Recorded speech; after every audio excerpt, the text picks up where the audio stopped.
The advice and opinions expressed by the host of Autism Live and her guests are meant solely as suggestion and should not be in any way construed as child-specific advice. The Center for Autism and Related Disorders advises working with a board-certified behavior analyst who has experience with autism before starting any intensive behavioral intervention. Any choices you make in determining your child's treatment are completely at your own discretion.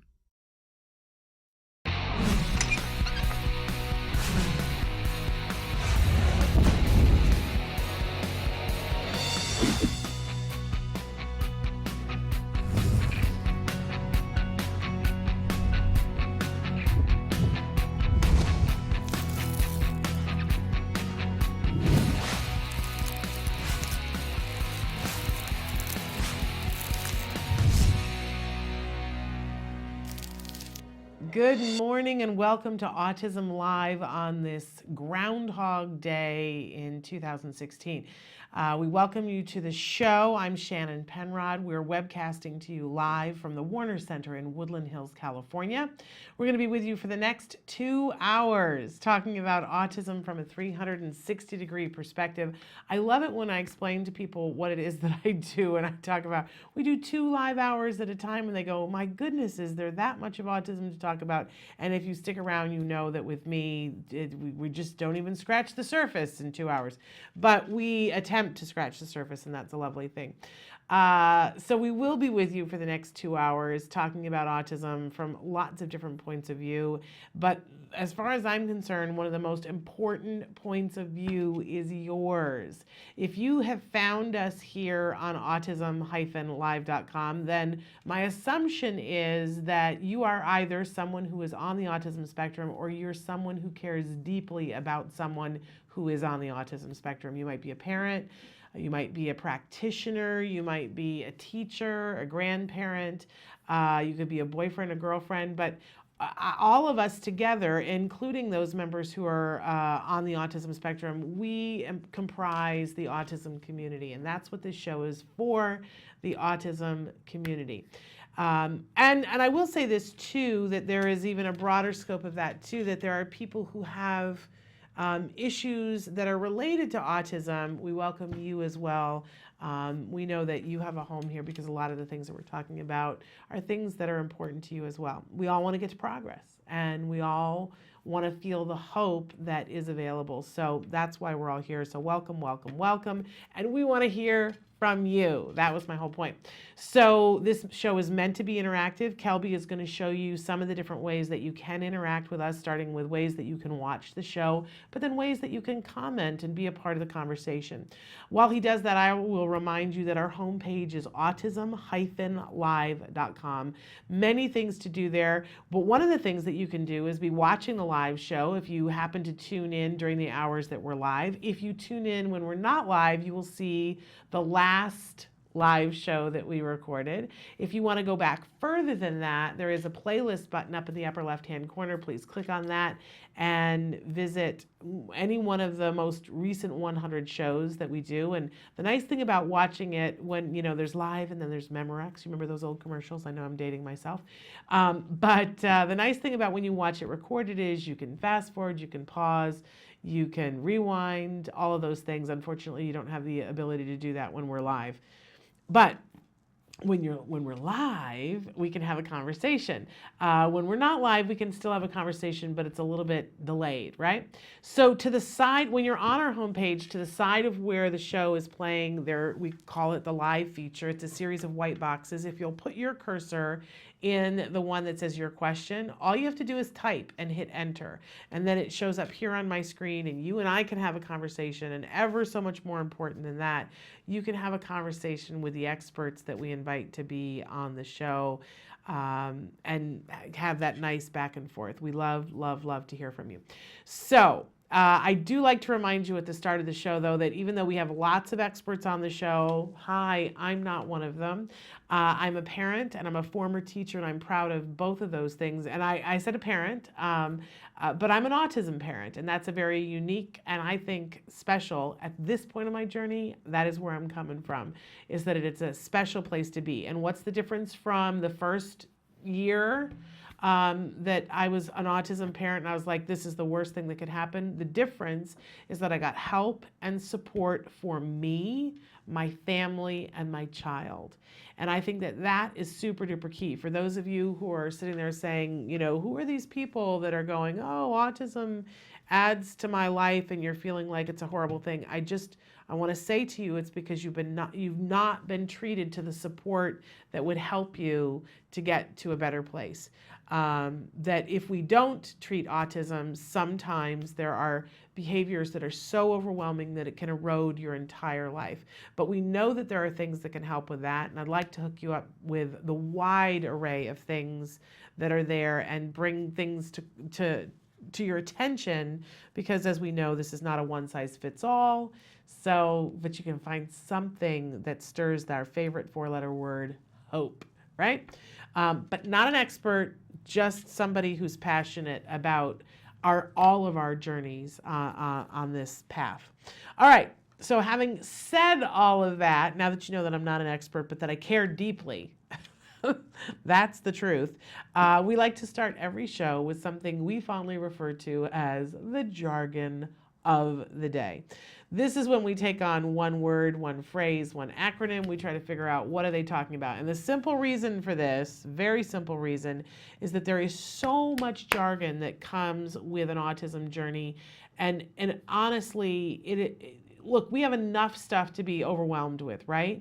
We don't need to be overwhelmed when we're at the office of the place of somebody who's supposedly going to help us and they're speaking and we don't understand what they're saying, right? But we don't have time, all of us, to go back to college and get the refresher course. So we do this a little bit at a time. And we see that it really does make a difference. So I thought we had done this before. I'm amazed and appalled at some of the jargon terms that we don't have in our lexicon thus far. So we're hitting some of them. And if there's a jargon term that you're like, why haven't you done this one? Please write in. There are a couple that I'm afraid of. So, and if you've written and said, why aren't you doing this one? It's probably because I'm still afraid of it, but I'm not afraid of this one. Look, today's jargon term is AAC.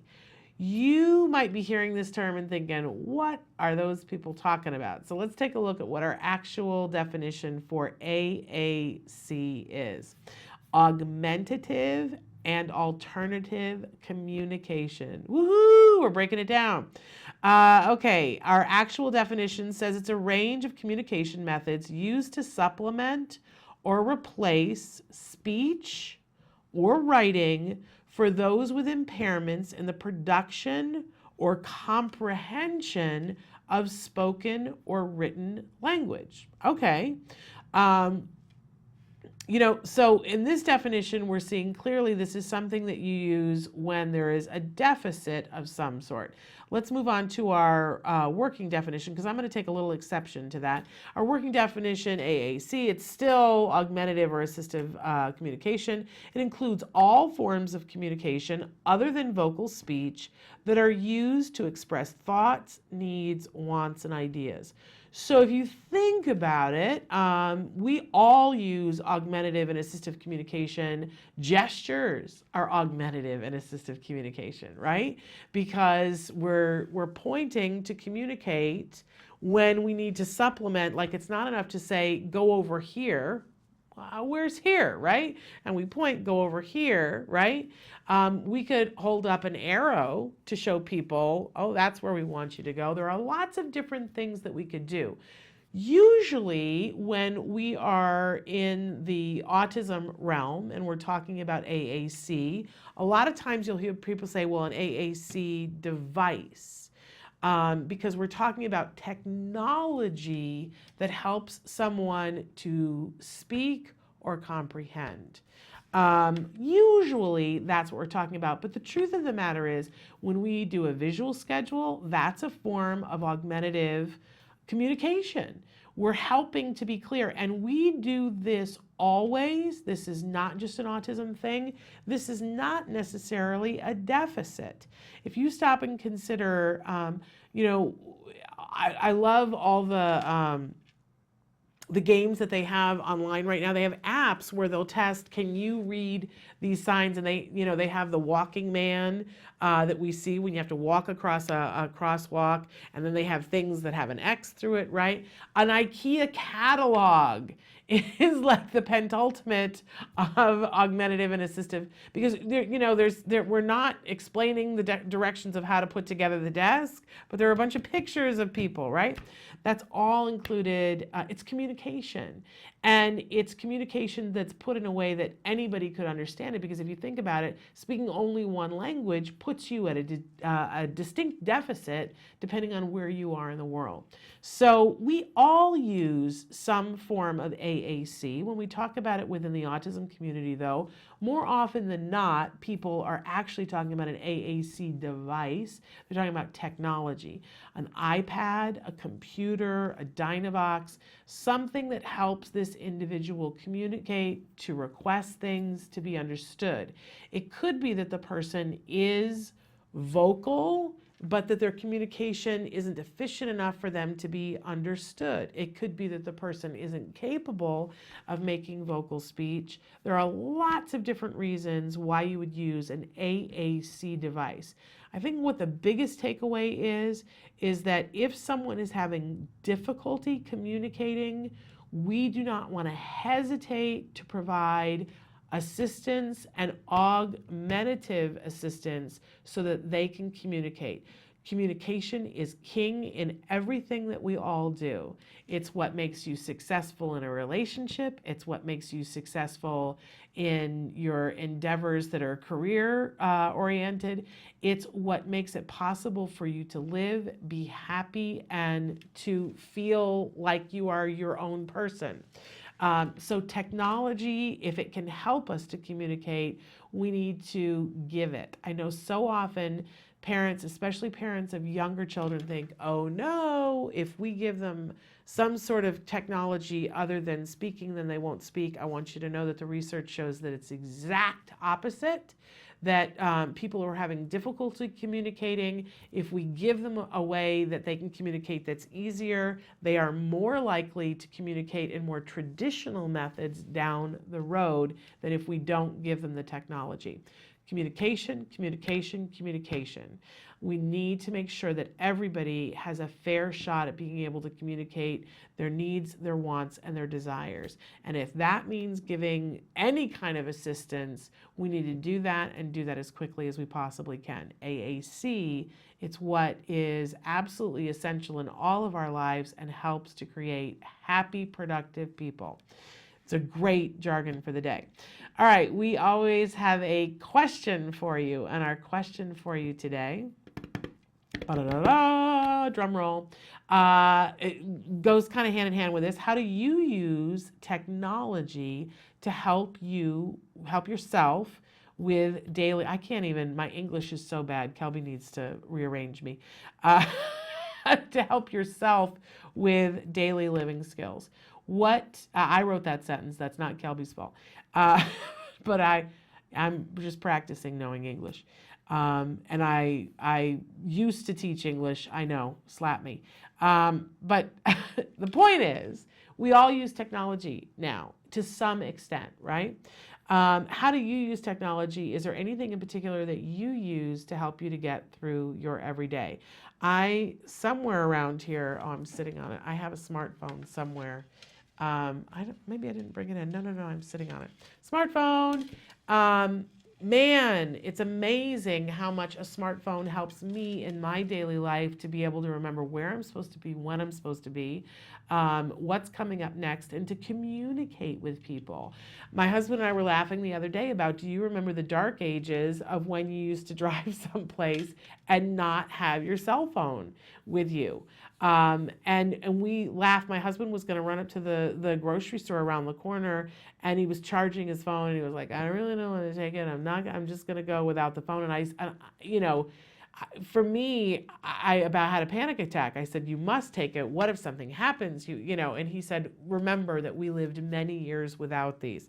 I can tell you that when we moved 5 years ago, it was the first time that I had moved with a smartphone, and I said, my goodness, this is a new day, a new vista, a new horizon, because before, when you moved and you had to wait for phone service to be hooked up and you didn't have your internet hooked up and you couldn't contact somebody because you were in transit.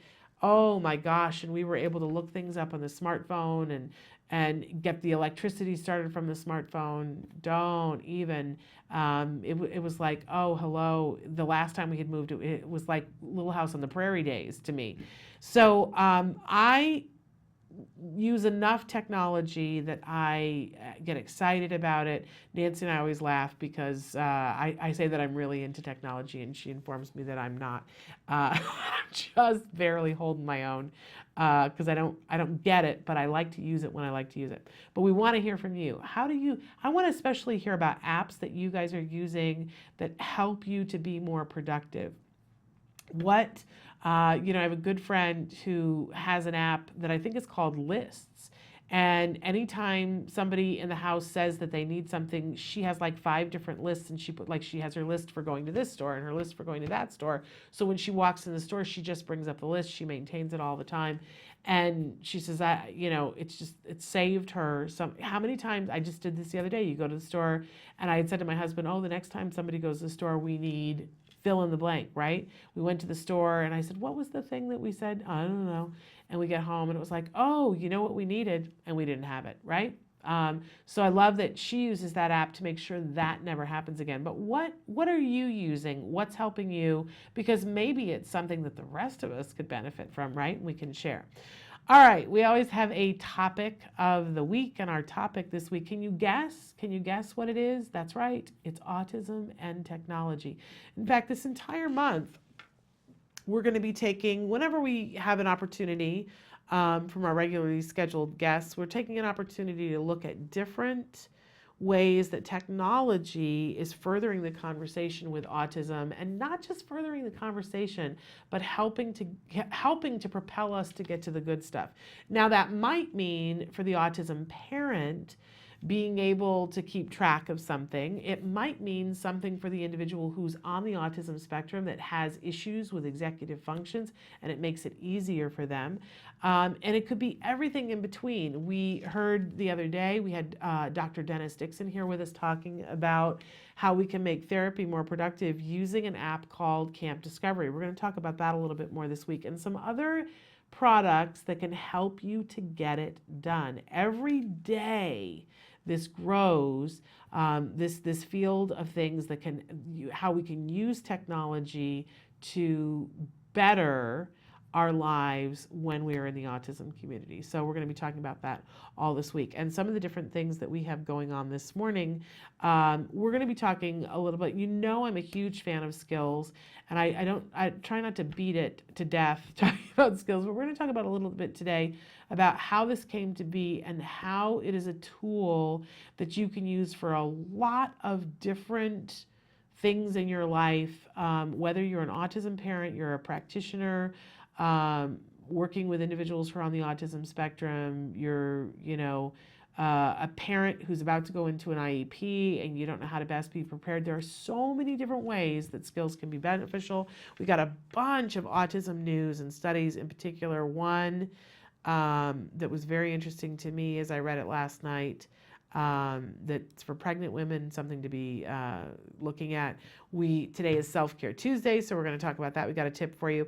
And then we're going to talk a little bit about IBT, which is the Institute for Behavioral Training, another piece of technology that for many of you that are watching around the world, I know so many of you write to us on a regular basis in really rural parts of the United States and around the world. Those of you who've written from Pakistan and India and Dubai and so many places around the world who have said, okay, I'm in the process of trying to figure out how I'm going to get a quality ABA program in my home. I'm in that process, but what can I be doing today? And that's where skills and IBT comes into play. And we're going to talk about both of those today and ever so much more, plus some of your questions and your comments live. So send them on over. I want to talk to you. I will say this too. I hope that all of you had an opportunity to tune a little bit. We saw that here in the United States, the process has begun of we are on the official road now, as if we weren't for the last 2 years, but to electing a new president that will happen later on this year. But we saw the caucuses in Iowa yesterday. I hope that you're tuning in, and I hope that you're asking any candidate that you are interested in, what is their autism plan? We were very fortunate last Thursday to have on The Future is Bright, the show that we do with the Autism Society of America. Tony Coelho was with Stephanie Schaefer on Friday talking about the Clinton autism plan. I hope that you guys had a chance to watch that. And if you have questions, Tony was very clear with us that if you have questions, let us know, and we will send those off to him to be answered by the Clinton administration. And we hope that I got a very interesting email from someone in the Bernie Sanders camp that we're going to share a little bit later on in this hour. It's not an autism plan, but it was a questionnaire about disabilities that I think would be very interesting to those of you who are in the Sanders campaign. And we are still hoping to hear from the Rubio campaign, from the Trump campaign, and from the Cruz campaign about what their thoughts are about individuals with disabilities, and specifically if they have an autism plan. So we're hoping that we're going to be able to shed some light on all of that, and I hope that you guys are tuning in to that in your homes, because it's an important part of the conversation. All right, so much to talk about, so little time, only 2 hours, less than that now. So we're going to take a break, and we're going to be back with more Autism Live after these messages.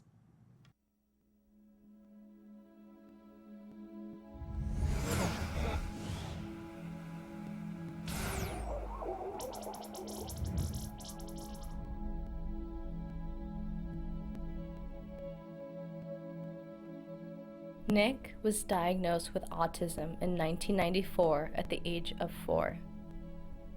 He received 5 years of therapy from CARD that eventually faded out. Nick recovered from autism in 2001. The song I'm about to perform is by the Red Hot Chili Peppers. CARD helped many patients, myself, to recover to this level now. Cheryl and Mike's son, Jack Riley, was diagnosed with autism in 2010 at age 2. He's been receiving therapy from CARD for a year and a half. Today, Cheryl, Mike, and Nick meet for the first time. I'm curious as to what you remember. I certainly remember pretty long sessions, and I'd be frustrated if I would make mistakes. I mean, I remember one time I had to count a row of 6 blocks, kept messing up. That was really difficult. No. I need it. I need it. At what point do you recall hearing the word autism? I was able to figure out what I was going through without anybody having to tell me. Our concern is if it's a big secret to hide. I don't know what we can say. No one ever told you, you just discerned But the it? reason I'm comfortable talking about this is because I felt it. In therapy, I certainly began questioning why people reacted as they did based on what I said and did. Particularly because of difficulties I was facing in school. It got to a point where I wanted to understand why it was. I entered while still going through therapy and still showing significant signs of the mental condition. Even after I'd improved to a significant extent, there were those who still gave me a hard time for it. Did it hurt your feelings when you were in school, the way that kids... Oh, absolutely, because it was bullying, it was harassment. That scares us. They called me names. I was basically, when it came to sports and PE, I was usually the last kid chosen. Did teachers intervene? Fortunately, not really. I mean, it was just so hard for me to talk about it because of how ashamed I felt. Certainly the first few years of elementary school, I don't think I really had the most supportive teachers. I mean, I remember my mom told me how my first grade teacher once said that she thought I had no chance of getting anywhere. And going away to college and out of state and being the only person for my old school district has made a difference. It's just really improved my social life tremendously because I got to be me, because with nobody knowing about my past, I wasn't faced with these misconceptions and prejudgments. Do you tell people, new people that you meet? No, that's not the first thing I will ever No, I would tell. hope it's not the And first you thing. know what? In most cases, I never do, because while it's a part of my past, it doesn't define who I am. I mean, just thinking back to the very beginning, pretty much each episode, autism, what, not who. I want to tell you right now, though, I'm so impressed with you. Likewise. I want you to know that. Likewise. I mean, your son really inspires me just as much because I'll tell you anytime. I adore him, but I'd be lying if I said it wasn't challenging. I mean, It's cost me the stuff that like career things, goals. I don't care about those anymore. I work at night. I'm tending bar. Not that I'm too good for that. I'm just saying that's what I do.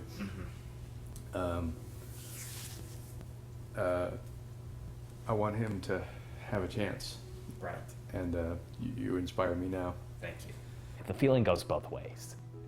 The feeling's mutual. Before you leave today, we would like you to meet Jack. I would love to. This is Nick. Hi, Nick. Hey, Jack Riley. All right, should we try this? I'm gonna try to take a picture of all of you. 1, 2, and 3. Jack Riley, you rock.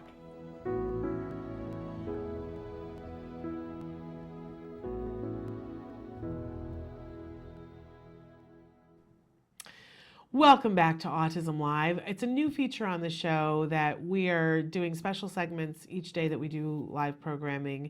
We are calling this Self-Care Tuesdays. Don't forget that it's Grateful Wednesdays and Mindful Thursdays. Just as a reminder, I've had so many conversations in the last couple of weeks that, and believe me, the place that I'm coming from is that I need this. I need this as much or more as any of the rest of you. But I had this conversation with my husband the other day about the quickest way to learn anything is to attempt to teach it to somebody else. And I know that if I will be much better at holding to these things if I'm here talking with you about it, because I will do it for you, right? But I will not do it for myself. That is so much the MO of a mom, right? But that's why we need to remember Self-Care Tuesdays. And so we've talked about being mindful about moisturizing, drinking lots of water, moisturizing our skin. I know many of you wrote in and said that you did that the week that we said moisturize, see what that does to your mood and to you. And many of you wrote in and said, wow, it really kind of does make a difference. I just want to remind you, just because we moved on to other things, you need to stack these things. You may not be perfect, right? And today's thing is about self-talk. So if you were doing the moisturizing and you stopped doing the moisturizing, what did you say to yourself? Did you say, well, there's another thing that I didn't follow through on, right? How we talk to ourselves is so important. And I'm noticing, I can only speak for myself, that I have been through now 2 colds and the flu successively back to back. Like, put a fork in me. I'm so done not feeling well. So very done. But I've noticed that because it's been so long that I have not felt up to par, that the way I talk about myself and to myself has changed. And that I need to fix it pronto. That I found myself saying to somebody the other day, well, I just don't know if I'm going to feel well enough to do that. And that, not the space to be in, right? What we say to ourselves is so key on a regular basis. And one of the things that I like to remind myself is that we all love a 3 and a 4-year-old, right? Like, how can you not love a 3 and a 4-year-old? And my litmus test when I say something to myself is, would I be okay listening to someone say that to a 3-year-old or a 4-year-old? Like, would anybody, listen, we can get real honest here. And some of my self-talk is so not pretty. I've certainly gained a lot of weight recently, and I can go there with myself, right? But I would never walk up to a 3-year-old and go, well, you're just a fat load, right? Like, you would never. That would be insane, and you would not feel good about yourself as a person to say that to a 3-year-old. And if we wouldn't feel good about saying that to a 3-year-old, then we should not feel good about saying that to ourselves. Absolutely essential that we remember to speak to ourselves with a love and the care and the compassion that we would speak to a 3 or a 4-year-old that we would absolutely adore. I think for women too, a lot of times what I say to myself and to my, close girlfriends, when we get into a mode where we're talking in a way that is like, whoa, or saying, well, you must put up with that or you must do that. Would we say that to a 14 or a 15-year-old girl? For all of the women out there who have decided to settle for something a little bit less, if you were talking to a 14 or a 15-year-old girl that you respected and that you wanted to be happy and lead a full life, would you tell them you should put up with that? Because it's a really good line in the sand to go, oh, no, I don't think I would say that to a 14 or 15-year-old. I know I wouldn't. So why am I saying that to myself? And the first step is just to be aware of it. But very quickly, it's not enough to just be aware of it. Very quickly, we have to turn it around. And so if you find yourself saying, I can't, I'm not good enough, I'm not enough, whatever, to quickly turn it around and say, I'm okay exactly the way I am. I love Christine Northrup. She says that if you stand in front of the mirror naked for 30 days and look in the mirror and go, I love you and you're perfect, that your whole world will change. I'm sure that it will, but I think for a lot of us, we'd have to drink, right? Right? To be able to get to that in the first little bit. I'm talking about baby steps. Maybe that isn't something that we're all capable of doing today, but work up to it. So that if you're saying, boy, I blew that you very quickly turn that around and go, hey, I appreciate that you tried, that you're doing the best that you can. How can you make this easier? Is there anybody you can ask for? Like, what would you say to the 15-year-old? Because those are the things you would say to a 15-year-old. You wouldn't just say to the 15-year-old, well, you blew that. You just royally, and you might as well give up and stay home. We would never. We would talk it through. So I want us all to be the beginnings, myself first and foremost, because I gotta walk this talk, right? And I'm trying and noticing, how much work there is to be done. And this is not about perfection out the gate. This is about progress. That if you catch yourself talking negatively to yourself, take a breath and turn the thought around. But don't make the mistake of going, well, there I go again, talking negatively to myself, because that's more negative talk, right? Take the breath and make something positive. Be supportive of yourself.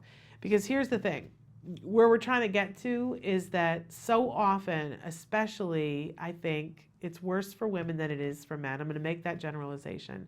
And especially when children come into play, so much of your life pulls on you and says, I need to do this, or this life is not sustained, right? And it is a very confusing, slippery slope to be walking on. And it's hard to take the time for yourself, especially when it's so intensive when our babies are little. And along the way, society tells us that if you are doing something for yourself, that is selfish and that we should be selfless. And yet, I think we all know at this point that when all you do is give, the bucket runs out. And we have to be able to put things back in to replenish it. So it's not about being selfish, it's about being self-full. And we want to get to that point, but we cannot if we are talking negatively to ourselves. I love Louise Hay. And Louise Hay says, that the world changes with a thought. That if we want to change the world, we need to change our thoughts. Because what we think becomes what we say, becomes what we do, becomes what we are.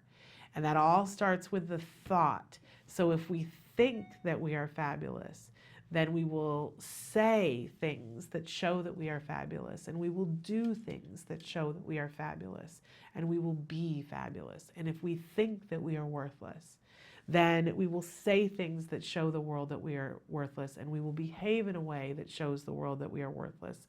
And we have the ability to become worthless to the people around us. That is not the path for us. We are beings of light. We are the sacred keepers of the womb. And I don't mean to just have it be women, because men do negative self-talk as well. But think about it. We are people who are on a journey that is unlike a lot of the people on the face of the earth. We are facing challenges that a lot of people just don't know and don't embrace. We need to pack our best possible backpack to go on that journey. And it is not filled with shame and recriminations and ugly slurs towards ourselves. It just isn't. So pack your bag with self-talk that is positive. Be aware when you're talking negatively to yourself, and think, okay, what would I say to the 3 and the 4-year-old? What would I say to the 14 and 15-year-old? How would I want to talk to them? That is how I will choose to talk to myself. And see what the week brings. But keep moisturizing and keep hydrating. I want to bring up rest and sleep, but I'm not ready yet. So self-talk, we'll start there little by little. All right, we're going to take a break, and we're going to be back with more Autism Live after these messages.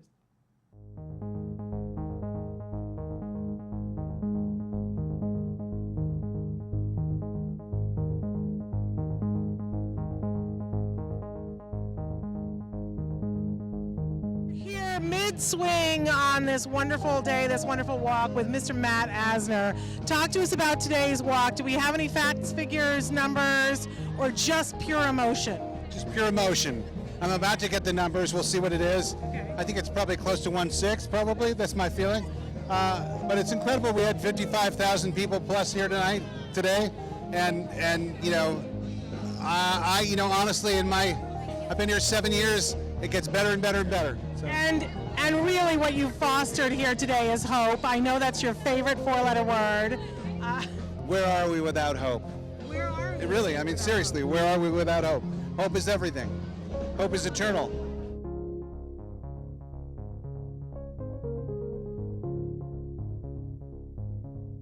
This is a pretty big event. Every year I love it. What does this event mean to you? Well, I just think it's great that you see so many people coming out to support, autism.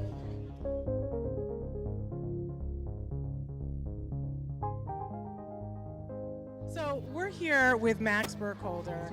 There's a whole community of people that are going to love you no matter what you do, no matter where you go, no matter what you do. And that's the autism community. Are you okay with this? Is this a good thing? I'm pretty okay with it. This seems to be a pretty happy, supportive community. Well, what did you learn about autism through portraying this wonderful character? Sort of the individuality of it. You know, like with autism spectrum disorders, a tendency is to sort of generalize everybody with sort of the same degree of affliction as sort of exactly the same, and very generalize them a lot. But something I found while just talking to everybody, and that I tried to put into the characters, just the sense of individuality that all of them have, everybody has. And so at a certain point it became not really even portraying autism, it just sort of became portraying the character.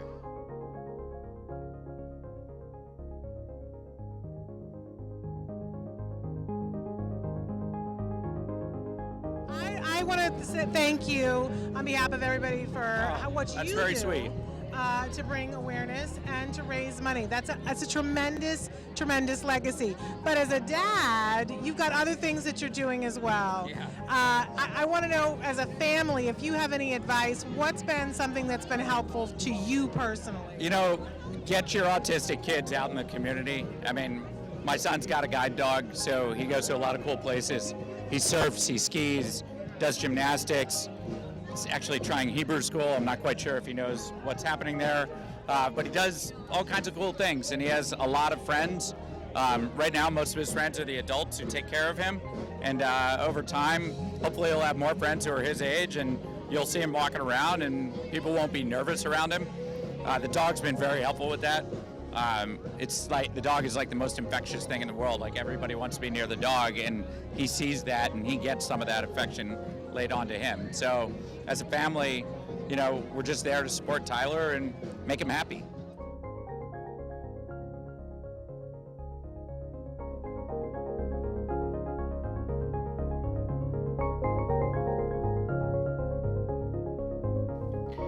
Welcome back to Autism Live. You were just watching when we were at the Autism Speaks Walk in Pasadena. That happens every April, and actually we're gearing up for this year already, which is very exciting. We wanted to go to some autism news. There's a new study that's out that is kind of kicking my can this morning. This is from Johns Hopkins University, and it's appearing in Pediatrics. The research, and what it has shown is that autism risk is quadrupled for moms with maternal obesity and diabetes. So if we've known for a while that if women were obese, that the likelihood of autism was, you know, significantly higher. They've paired with this that if the obesity is also resulting because of, if the obesity is causing there to be diabetes as well, that the risk is significantly higher. You know, for me, I certainly have struggled on and off with obesity my whole life. When I got pregnant, it wasn't what I was dealing with. But I then had gestational diabetes. They're not talking about gestational diabetes in this particular article.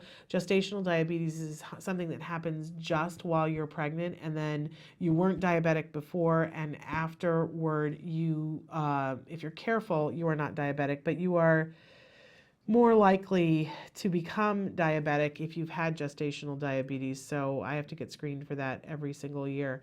But they're saying that it's quadruple. So for women who are diabetic, it is more important than ever that if you look at these studies that you maintain a healthy weight if possible. Hard, you know, don't look to me for the answers there. But that it does increase your likelihood. I would love to know, I remember when I was pregnant and was diagnosed with gestational diabetes, and they, I was just on the line where if I had been not pregnant, they wouldn't have had me start insulin, but they were so concerned about the baby's health and my health that they had me do insulin shots while I was pregnant. And boy, let me tell you, it was not something that I wanted to do. And I was like, what are the studies? I want to see, what does this cause? And we're not, this study is not addressing whether the moms were on, you know, insulin or not, but that would be a very interesting study for me to know. The article does say, placed in a greater context, the researchers believe that the risk grows to nearly 3% of children of women with maternal obesity or diabetes, and the risk actually becomes closer to 5 or 6% when moms have both diabetes and obesity. So another reason why we need to be healthy and taking care of ourselves, especially when pregnant. That's autism news. All right, we're going to take a break and we're going to be back, and we're going to talk a little bit about skills. So stick with us. It's every parent's desire for their child to have a great start in life. Yet there is a condition affecting more children's lives than pediatric cancer, diabetes, and AIDS combined. Autism strikes 1 in every 150 children. Today, 1 in 110 kids in the U.S. will be diagnosed with autism. That is a huge jump from 30 years ago when it was 1 in 30,000. Startling new report finds the number of children with autism is skyrocketing. The Centers for Disease Control estimates 1 in 68 children has a form of autism. Now that's a 30% increase in just 2 years.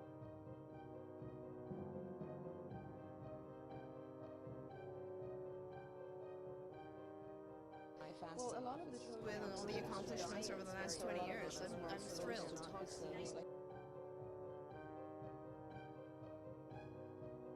I think what kept me was the feeling that, you know, I would have a parent come to my office late at night at UCLA and just fall apart. And this is a long time ago. There were much less back then in terms of services and knowledge and so on. And I would just sit with the family and the parents and walk them through and try to take away some of their fears, you know. And at that point I realized, I think the thing that's actually most important to me is that process. I mean, thank God that I've been very, very lucky and blessed to have so many incredible clinicians join me along the way and just develop CARD in such an amazing, magnificent way. That I could, you know, for me it was more really about how can I help the families?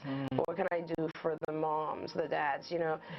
It is just, and I feel like, you know, there's no way I would ever really know because I haven't had my own child go through this, but I've experienced it with people a lot of times. Hi, this is Megan. I'm in first grade all by myself.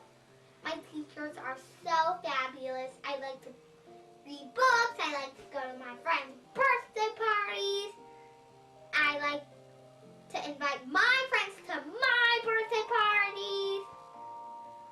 I once had a sleepover with a friend. I like to have play dates with my friend. I'm the best reader in my class. I like to go to the library. I like to read different series of books. And here's how I learned to do all these things. By my card friends and Dr. Grampy. Thank you, card friends and Dr. Grampy.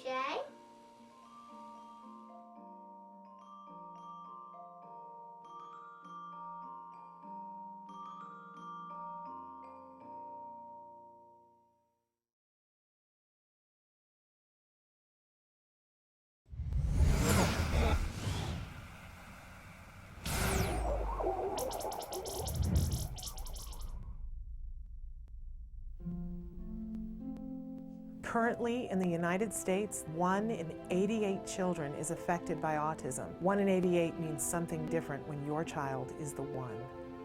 Recovery is possible.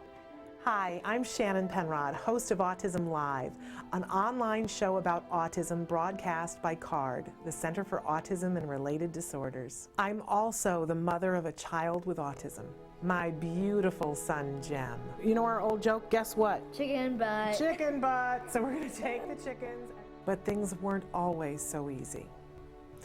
I remember when Jem was first diagnosed with autism. I used to lay awake at night in bed and pray for someone or something that could help us to get our child back. My prayers were answered by Dr. Doreen Grampy and the Center for Autism and Related Disorders. CARD treats autism and other related disorders using the principles of ABA, Applied Behavior Analysis, which is the only scientifically proven effective treatment for autism. It is also recommended by the American Academy of Pediatrics and the U.S. Surgeon General. About a year after we started treatment with CARD, we were able to see tremendous improvement, and we got our child back. What grade are you in? Second. You are a smart cookie, huh? Mm-hmm. Do you like school? Yeah. Do you have any good friends? Yeah, Oscar. Oscar is your best friend? Yeah. And my child is just one of thousands to benefit from CARD ABA therapy. Across the nation and around the world, children are making amazing progress and being given the keys to unlock their full potential. Recovery from autism is absolutely a possibility. We've been recovering children for over 20 years. It's just a matter of identifying the child's medical needs, understanding the child's sensory issues, and then teaching the child all of the skills they need in order to function normally. We know there's hope for autism. Autism is treatable and recovery from autism is possible. Hello and welcome back to Autism Live. I know I said we were going to come back and talk about skills, and we will, but we had so many questions and comments that have come in that I want to address those first. First and foremost, we need to say hi and happy early birthday to Finley Davis. I understand that you are home, that it is a snow day, and that it's not your favorite thing to be home during the week. You'd rather be out and about and doing the things that you're supposed to be doing. So Finley, we wanted to say happy early birthday to you. Congratulations for dealing with the snow day thing. We want to say that I'm looking at what all they wrote. You're going to get 11 inches of snow. And we're talking about Wisconsin here. So 11 inches of snow is a lot. That's a lot to be shoveled. And you guys are writing in wanting to know what the weather in California is this week. Well, you know, it's kind of weird. I always say that weather in California, if you ever want to know why people live in California, come in January and February, because it's very changeable. And right now we're freezing today. It's just like so cold, because it was in the 40s and it'll be in the 50s today. This is off the charts cold for us. It's like, get out the parkas and get out the sled dogs for us. I love, somebody posted a meme that said, you know, 50s in in Southern California, and it literally showed people in parkas with scarves, mittens, and that's seriously what we're doing. And then it said 50 in Chicago, and it showed people in shirt sleeves having a picnic. And having grown up in upstate New York, I can attest to the fact that if it was 50 degrees, man, that was a great excuse to run outside in just your t-shirt and have some fun. That was crazy good in January. But for us, that's freezing cold. So that's what the weather is this week here in California. And we had crazy winds the last 2 days. It's died down today, but I mean, crazy windy here. So that's what it's been, but that's nothing compared to 11 inches of snow. So Finley, happy early birthday, happy snow day. I hope you find something really good to do on a snow day, because there's lots of fun things to do on a snow day. We miss having snow days here in Southern California. And I love that we also got a note that somebody uses an app named Lamp to communicate. I was just looking at Lamp last night. I'd love to know more about it, and if you like Lamp. Okay, I also want to address, somebody wrote it in and said, can remedial teachers get advice here? Yes. You know, the truth of the matter is that if you write something in and you want advice about something, we'll do our level best to find, you know, I mean, you could write in about how many days can you keep food in the refrigerator, and I don't know, but I'll try to find somebody who does. You can write in about anything, but it just so happens that, yes, if you are a remedial teacher, this is the place to come for help and support, because a lot of what we're talking about here in terms of autism treatment is helping individuals who have some sort of an impediment to learn and to get them caught up. So as a remedial teacher, you know a lot about that. And then we're talking about really some cutting edge techniques to be able to get kids caught up. And when we talk about skills, you're going to see that, boy, it's a roadmap for a remedial teacher. Okay, then somebody else says, what is the sleep aid that Dr. Doreen talks about on the show? Was it Tranquil Sleep? That is, in fact, what it is. That is a product that she has talked about many times on the show that she uses and that she sometimes recommends. Of course, you want to make sure that if you're taking it, that you have your doctor's recommendations, right, for that, especially if you're giving that to a child. Somebody else wrote it in and said, FBA, how do we prepare, and is the school looking in for our best interests? Okay, sending you a hug first. Great question. Okay, so here's the thing about an FBA. An FBA is a functional behavior assessment. And what they're going to do, there are many different phases to a functional behavior assessment, but obviously a behavior has been identified that is in some way challenging to the student or to the students around them or to general people in the environment, or it's preventing this child from being able to learn something. It's in some way getting in the way. So we need to look at this behavior and figure out what why is this behavior happening? What is the function of the behavior? That's why it's called a functional behavior assessment. Because every time that we do a behavior over and over and over again, there is something about it that we're getting. And before we want to figure out how are we going to circumvent this behavior, we have to know what we're dealing with. Many of you write in and talk about your child getting really into spitting and spitting on the desk and drawing pictures on the desk, right? That's a behavior that's going to get in the way of the child being able to learn, because if you're spitting and drawing on the desk, you're not paying attention, right? And it's also going to have a problem socially, because as you get older, the other kids around you they're like, oh, he spits all over the desk, right? And there are everything in between, right? So it's going to prevent, we might look at that and go, all right, well, let's change this behavior. And we can walk in and go, all right, well, we're going to, we've decided we're not going to give it any attention. That's our plan for dealing with the behavior. And a lot of people will go, well, that's not a plan, right? Well, if the child was doing it in order to get attention, that's the paycheck they were getting, is that I spit on the table, you make a big fuss, you have me go sit over by another student that I happen to really like, I like the attention, and I got access to somebody that I wanted, I'm going to keep spitting on the table, right? But if I wasn't doing it for attention, if I was doing it because I like the way it feels, then not paying attention to it isn't going to help at all. I'm going to go to town on it, right? So we always need, before we decide what we're going to do about a behavior, we have to know what the paycheck is. We wouldn't just take our car to the shop and say, start ripping stuff out, start with the front end and we'll work our way to the back. It's time consuming and expensive, right?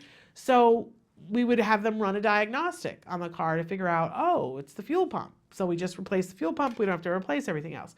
So an FBA is like the diagnostic that we take our car into the garage. Somebody it should be a board certified behavior analyst should be leading the FBA. And that, as I said, there'll be several different phases to it. And one of the phases is that they will interview all the people that are around when the behavior happens. If the behavior is only happening at school, then they will interview the teacher and all the people who are working in the classroom who've had an opportunity to see it. But they may ask you some questions about it. And it's incredibly important that you be super duper honest about whatever it is that they're asking you about. So, if I have no idea what the behavior is, but let's say that it's the spitting on the desk. And so the BCBA is doing the initial phase of the FBA where they're, asking people about it. And they may say to you, does your child do this at home? And you might find it embarrassing and go, no, but they really do. Super duper important. Just be honest. That's the best way to prepare for an FBA, is just be honest. If they ask you questions, and again, they may not ask you questions because we already might have identified that it's only happening at school. And a lot of times when they're dealing with things at school, that's what they're focused on. But they should ask you if it's happening at home. Okay, then they're going to observe what happens. They may even try to create the environment in which the thing happens.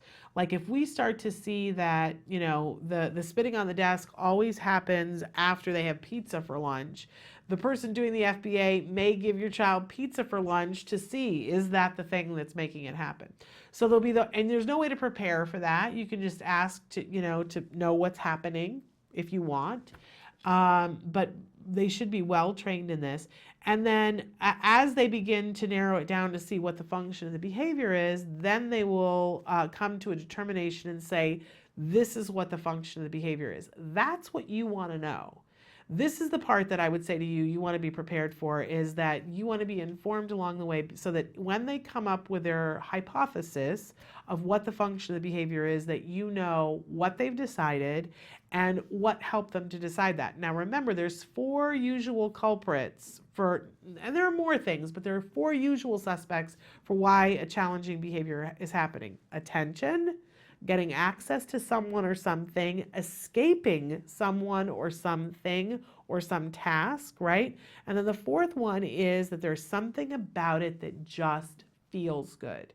Now, here's the tricky part. It could be that it's 40%, it just feels good, and it's 30% that I get attention from it, and it's 10, right? It could be a conglomeration. But your FBA should tell you what they think it is, that it's, they may say this behavior is being maintained by, this is the crucial part for you, because once they've identified what the function is, then the team is going to sit down, and here's where you get to the good part after the FBA, is that we come up with a behavior intervention plan, and you should be included in the team that comes up with that.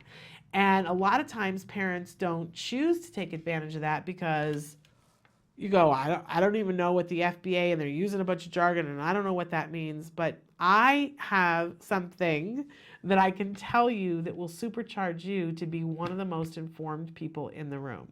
And it's skills. It's amazing how that all worked out, right? Because I was planning to talk about skills. Skills makes you able to be at that meeting when they're doing the behavior intervention plan and honestly have more knowledge than anybody in the room. So stick with me. We're going to take a break. We're going to do the A word. When we come back, I'm going to talk about one element of skills, which is its BIP builder, which in the hand of parents is a thing of beauty. It's like cue the angels singing. It's a fabulous, fabulous thing. And you can get started with skills, and that's a way that you won't prepare you as much for the FBA, because there's not much that you can do to prepare for the FBA, but the whole purpose of the FBA is to get that good BIP, and skills can help you to do that. So first, here is the A word.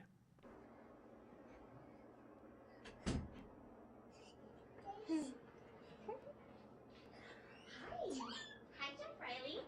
Look at me. Good looking, buddy. I brought some toys to play with today. Is that cool? Okay, you want to play? Say, Therapy, that one-on-one, when kids have been in an environment where no one understands them, and then you finally put them in an environment where they understand all the consequences of where they see, oh, you know, if they did something that was supposed to be done, they get reinforced for it. say, yeah, there we go. Good job. For the first time, kids like him start to understand kind of interaction, because it's made very clear in therapy. We'll start just like all therapy, which is we start with compliance. Do this. Good job. It's your turn. Really working on getting him to listen to us, listen to a few directions like stand up or come here. This is come here. All right, bud? Hey, try by yourself, okay? Come here. All right, you did it. Good job. See, that was so easy. The idea is that we had to get his attention first, and once you get a good foundation of compliance, then his therapy would be a combination of at the table, where it's very clear and succinct language combined with just more play. You say, what is that? Banana, that's right. Banana. What else do you see? Carrots. Good talking. Then we look at language, making sure that he can make his desired requests and needs met, getting him to figure out that, hey, I'm learning these words, and these words are actually useful. It teaches them the idea of communication. I'm not using another person as a tool. Okay, sure. Here you go. And then also what's important to the family. You know, what behaviors or what areas of focus do they need help with? One goal, I don't know how we're going to get there, but one of the things I've noticed that's different about him is I'll see a 2-year-old in one of our little restaurants that we can take him, and the kid just feeds himself lunch. Now Jack feeds himself pancakes, he feeds himself applesauce, but most everything else we have to feed him, and I'm really looking forward to the day where he just eats. Okay, so that's banana by a spoon. He likes the taste of banana, he doesn't mind the texture in his mouth, but when you get the visual into it, he gets very upset. So it just strikes me that it's all behavior. He's playing defensive ball right now. And there was banana in that yogurt too, so he eats it every day. And he gets so upset, so offended. I think a lot of his issues with eating have developed into behavioral issues. I think he may have had texture issues, and I think he probably still has a lot of sensory issues, but I think a lot of it now is habit. I think for Jack Riley, he was very tactile defensive in his mouth. He just doesn't like the feeling of it. And then it moves into a routine. It moves into the rigidity of autism, where they only want to eat certain things. They like what is familiar, and they like to do the same things over and over. And I think the fact that he's not eating food where he really has to chew, that's going to affect his oral motor development, which will affect his language and how clear he is. Getting some of that muscle development going in his face and his mouth, because you're going to have to use a lot of those muscles to be able to make sounds and make words.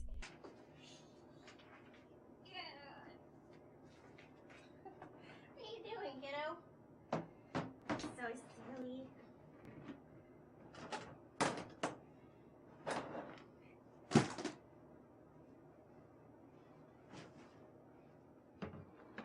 It is Thursday night. Day 2 of our official ABA services have kicked in, and we are getting ready for bed.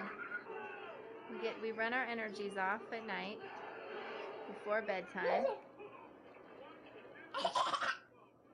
After the intensity of ABA, it's shocking that he has any energy. We think he'll sleep very well tonight. They're definitely pushing him to say sounds and do things he's not used to doing. He had a few meltdowns, and he did okay. He's gonna be so smart. Bye-bye. Welcome back to Autism Live. That was the A Word. I think an amazing series, an amazing family, an amazing little boy. You can watch it in its entirety. We've now stopped filming with this young man. But what an opportunity to be able to look at how something starts and what the progress is. We all are aware of the fact that you're just looking in a window and you're not seeing the whole thing. But I can tell you, as somebody who has gone through the whole thing, it depicts it very honestly and very accurately. And I think that that's a gift to all of us that they've given. Now, I want to go back to what we were talking about before the break. Somebody had written in and said, FBA, how do we prepare for it? And is the school looking for our best interests? And, and as I said, that's a great, great question. I want to talk briefly about the second part of it and then go back and talk about a tool that I think will really help you. The question about, is the school in it for our best? Are they looking out for our best interests? And, there is no easy answer to that. I wish I could go, well, of course they are. But the truth is I have no way of knowing that anytime someone is doing an assessment and they are the person who they are tied to the funding source about what will happen as a result of what they find, you have to ask these questions and you have to be diligent and be on the lookout. But here's the good news that I want to say to you is that the person who does the FBA is more than likely a board certified behavior analyst, a BCBA. And a couple of things that you can do for yourself is ask, is the person who's doing the FBA a BCBA? If they say no, you can say, is there a BCBA at our school district who is able to do that?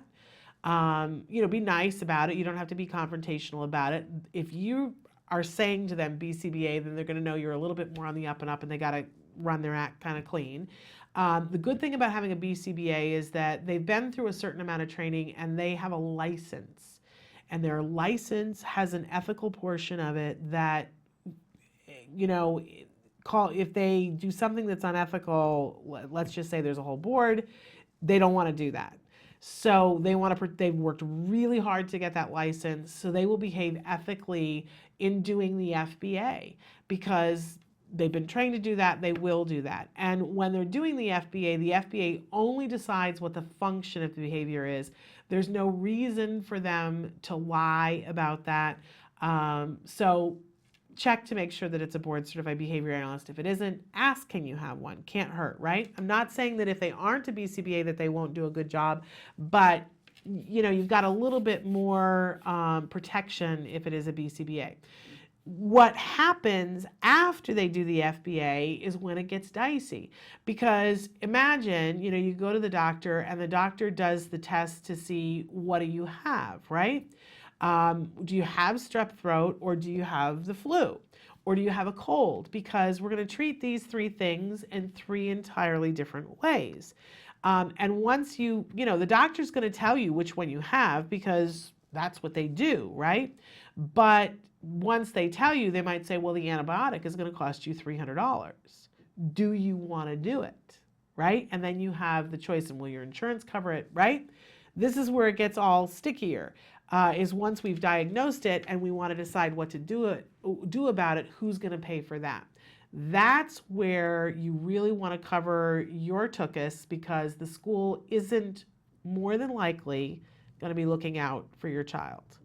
I feel very good about the fact that in the FBA, nothing's at stake there. But once we look at the BIP, then it's tied to funding, and you really got to be careful. So, as I said before the break, you have the right to be a part of the team that's deciding the behavior intervention plan. That's the BIP. Some people call it the BIP. You have the right to be a part of that team and to be there when they're discussing that. A lot of parents forego that, and I completely understand why, because, oh my gosh, it can be really painstaking and very frustrating. And if you don't know what to do to further the conversation, it's particularly horrendous. They had a series of BIP meetings for my son. It was 3 separate meetings that were each over an hour long with, I think there were 7 or 8 people, professionals there, hashing out and going, well, can we do this? Can we do that? And I wanted to light my hair on fire. And I felt stupid and ill-informed, and that I needed to go to college to learn the jargon first and to know what to do. It was making me crazy. I felt like my hands were tied, and I was tired. And then along came skills. The year after I had that series of meetings, skills came out. Excuse me. And, I was one of the first people to get to play with it. And it was pretty amazing to me, because it took a little while, but eventually there was added into it, and you have access to it now, something called the BIP Builder. And you don't have to do all of skills. If you want to, you can just get that portion of skills. And there are schools that do, because schools are starting to use this. And you know why? Because it's more effective, and it's much more efficient, and it is tied to research. So instead of having 8 professionals lose 3 hours to hash out, what it is, and again, it's all tied to research. It is a form, excuse me, that is a series of drop-down menus and recommendations, starting with when you go to the site and it's the BIP Builder, and you put information and it says, what is the function of the behavior? Now, the FBA has been done, you know what the function of the behavior is, and you put the function in, and it starts making recommendations. Now, I will say that for an average parent, it's not something that you would want to do on your own, but working with a team of people, if you have the BIP open and you're at the IEP meeting and somebody makes a recommendation and they go, and there are several different stages to it, like there's, what are you going to do for the antecedent, what before the behavior happens, what's your intervention, what's your, your replacement behavior, what's your consequence for it. There are each segment of it, right? So it won't let you forget. I can't tell you how many times I've seen a BIP that gets written without a replacement behavior. That BIP is not going to work. It's not going to be effective. In fact, I consider it cruel. It's the same as saying to somebody, I know you're doing that thing that's worked for you, now stop doing it. Now, how effective is that? It's never going to be, right? We have to give a replacement behavior or we're not going to get there. But it also, if you start to put something in that doesn't work, that research shows that's not going to be effective, it will tell you that in the writing of the BIP. So the first time I used the BIP Builder, I had a BIP that the school had given me for something that my son was doing at school. And it, there was the BIP all written out. And excuse me, I took it, opened up skills, and I decided to write the BIP into the BIP Builder to see what it would say. I put the function of the behavior in, and I went to the first thing, and I went to fill out the antecedent, and I put exactly what it said on my school IEP, And it said, caution, this has not been shown to be effective. Research has shown that this will not be effective at circumventing this behavior. And it explained to me why. And I went, huh. I would not have known that. How could I know that? I would have had to have done years of research into all the different strategies. I couldn't have known that. I couldn't look that up in a book.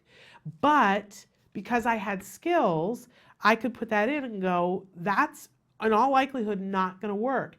I went back to the school and I said, research has shown that this isn't going to work. Here's what I'm recommending instead. Change the conversation. Changed it. And you know what it did for me as a parent? I was empowered. I, for the first time, felt like I was a person on my team who had the ability to help my son to have a better educational experience. We'll never forget that as long as I live. It is, and I, whenever people talk to me about skills and they're like, what do you love about it? I love that it empowers whoever is using it. It doesn't tell you you must do it this way. In fact, there's tons of ability to customize, but it gives you the knowledge that saves you all that time of saying, hey, you should know that research has shown that's not going to be effective. But here is what might work. And I learned so much without having to go fish through everything I needed to know. It was like, here's what's going on with my son, and here is how we can be effective. And by the way, that BIP plan was written with using skills and was so effective, he doesn't have a BIP anymore because we don't need a behavior intervention plan. So exciting. So I really want to encourage you you can do a 14-day free trial.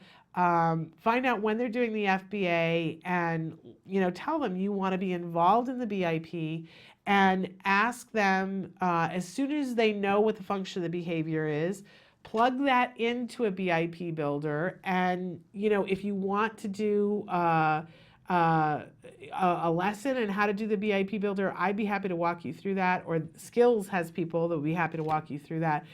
But it's mind-blowing. It's absolutely mind-blowing. What it will tell you, what it will recommend, and what that happens to the conversation at school. And here's the other thing about that is that, because you did say, is the school looking out for my best interests? Schools want to teach. I'm a former teacher, and I can tell you that's what they want to have happen. They go about it sometimes in some really interesting ways, and they do right now have to demonstrate that they are teaching. So that sometimes people forget, oh, I'm not just teaching. They will sometimes go, oh, I'm demonstrating that I taught instead of teaching. You know what I mean? Making it look like you taught something instead of actually teaching it.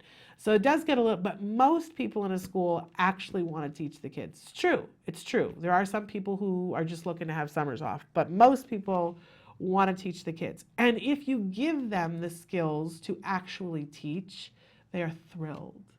People don't get into teaching most of the time for the glamour of it or for the summer vacation, because a lot of times they're doing research during the summer. They mostly get into it because they have a passion for making a difference in people's lives. And when we give a teacher a tool that helps them to get back to the teaching, they are grateful. A well-written BIP addresses the function of the behavior and makes it so that everyone is happy. The student is happy, the teacher is happy. We get back to the education, which means the administrators are happy. And when we use a well-written BIP, it's generally less expensive than the long, drawn-out mess that happens when we have a poorly planned behavior intervention plan. So I think you will find that the school, once they get over their initial, what is this and why don't we know about it? And why are you knowing more than we do? We've seen a lot of schools then actually subscribe to the BIP builder because it saves time. Then they have more time to do more things with more kids. And it works. It's all research-based. So check it out. You can go to skillsforautism.com and look at the BIP Builder. And there is even a website for the BIP Builder. I think it's skillsbipbuilder.com. If you just want to do that portion, because Skills does many things, and you can get just the BIP Builder, or you can get the whole Skills, which encompasses and has embedded in it the BIP Builder. How are we doing time-wise? We're going to take a break. We're going to deal with a couple more questions when we come back. And then I do want to take a couple of minutes to talk about some of the other things that are in Skills, because that's just one of the perks of Skills, but it's a good one. Stick with us. We'll be right back after these messages.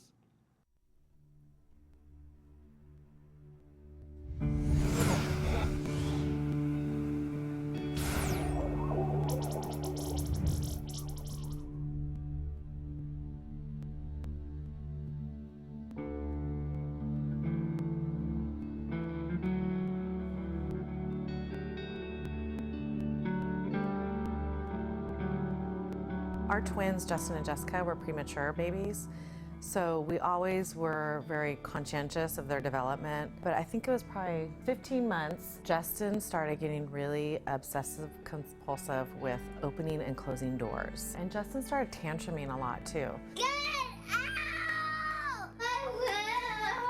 These would be major tantrums that were just completely debilitating to the family. Having to take them out of the house, put them in the car, drive around, just to calm them down. Yeah, I remember a breaking point and just thinking, you know what, we got to do something. This is not right. Once we were on the track to getting a diagnosis for autism, we started sharing that with our close friends and family. It just so happens that somebody from our older daughter's private school called us out of the blue. She introduced herself and she says, I know that recovery is possible. Those words so early in our journey were a guiding force for us. As we got more educated in knowing what is effective therapies for kids with autism, we realized quality ABA is vital to that progress. That's where we decided that CARD was the right provider for us and for our son. Justin responded very well to therapy. The behaviors were tracked, and we saw that what was being instituted was working. Justin, what are you doing? I'm coloring. You are coloring. Good for you.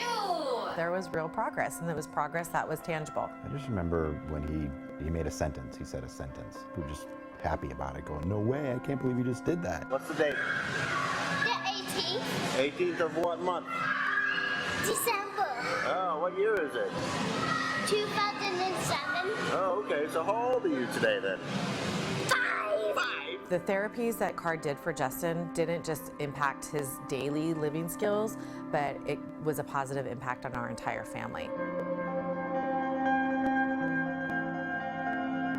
I'm Justin. I am in 4th grade. I like playing video games sometimes. My dream to build a teleporting machine. Like sometimes it's like we're on an airplane and it's like really long. You guys just say, oh, hurry up with that teleporting machine. I'm waiting on you. And I just started Friday Night Lights. This is our 3rd game of the season, and it's pretty fun. You have to be fast.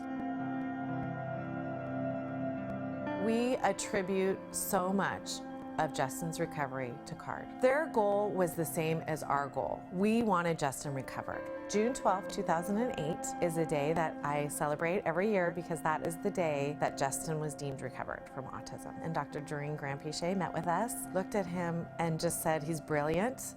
You need to keep his mind stimulated because he's very smart and he has no residual traits of autism.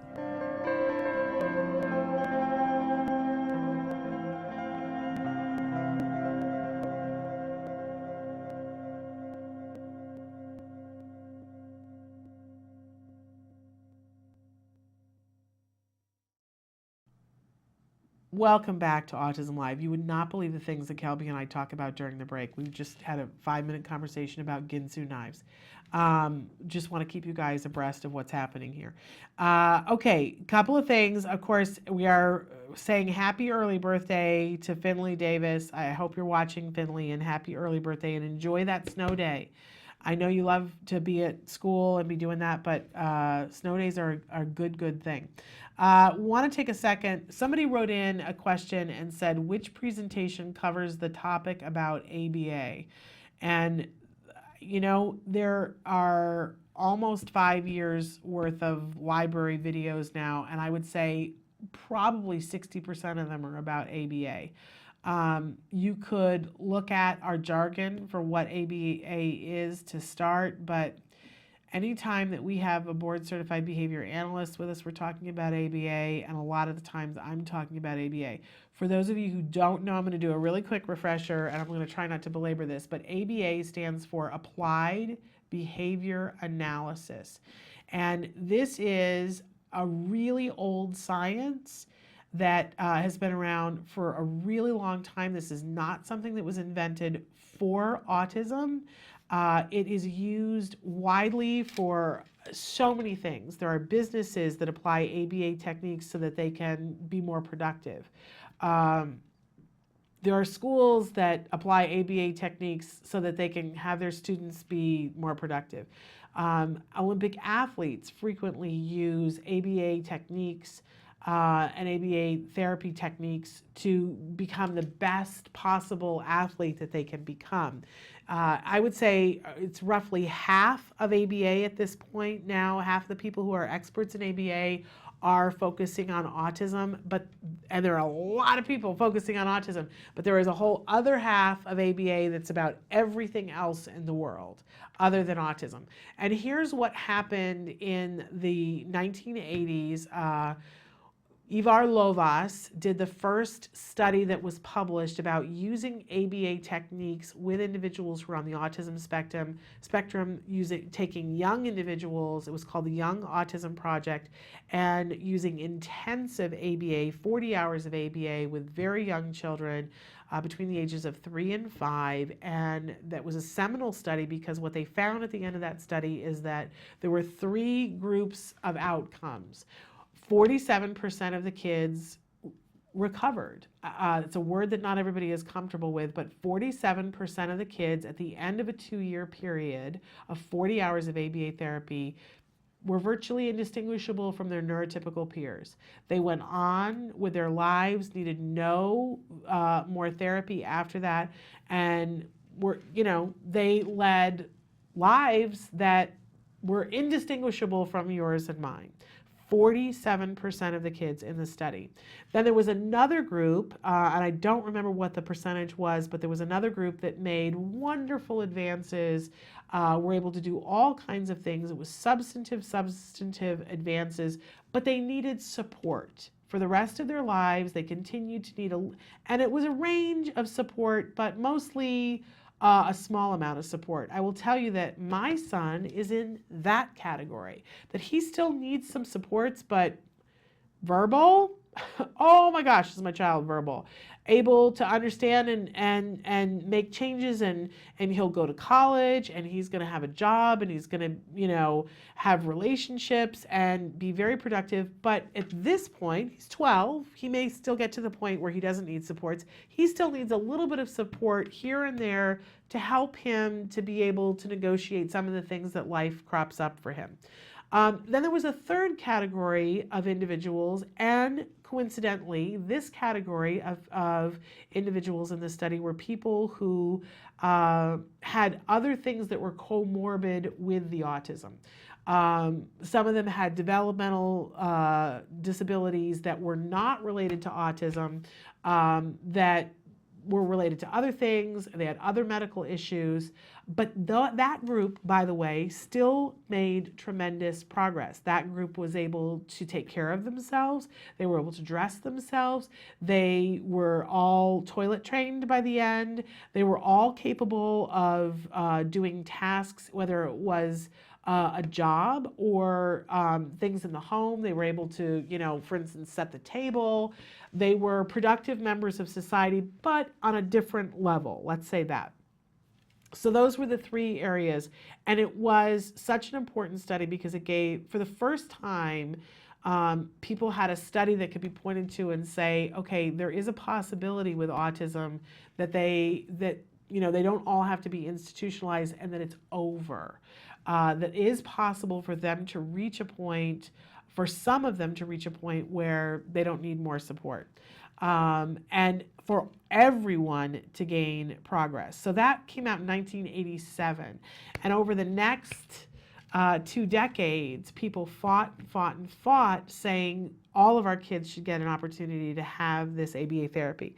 And over that 2-decade period, insurance wasn't covering ABA, but there were a lot of other things that were, and people found a way. Here in the state of California, the regional center paid for it, so that's how my son got ABA, because our insurance didn't cover it.